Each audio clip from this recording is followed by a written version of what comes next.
Hello, today we're in another Facecast and we are looking at the New Testament letter of James. James, a servant of God and of the Lord Jesus Christ, he begins. James is writing this letter again about how we live the Christian life and about who God our Father is and how important he is to us. And when James chapter 1 verse 5, which says, "If any of you lacks wisdom, he should ask God, who gives generously to all without finding fault, and it will be given to him."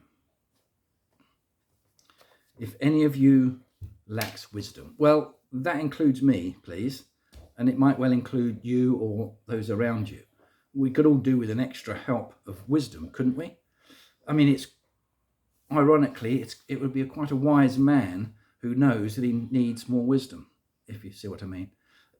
We all need more in this life, more understanding of those around us, more understanding of our wives and husbands, more understanding of ourselves and each other. We need more wisdom. And if we lack any of that, we should ask God. How do we do that? Yes, of course, we know the answer: in prayer.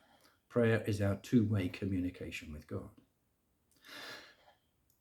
We should ask God, who gives generously to all without finding fault. He gives generously to us. So he won't just parcel out a little bit of wisdom so that we can just get by. He will generously give us the information, the wisdom, the knowledge we need, either directly or through someone else or through something we read or through whatever it may be. He will assist us and help us to be wise as we need to be without finding fault. He won't look at us and say, "You don't deserve any wisdom. I'm going to give it to somebody else." He will give you wisdom if you come to him and say, "Lord, I need some wisdom about this decision that I have to make. Please help me." And it will be given to him. So we can ask and we can be assured that we will receive. And we do so in faith. We don't know for sure exactly how this wisdom is going to be imparted to us. We don't know when it's going to come or how it's going to come. But we know that if we walk with him hand in hand, then it will come.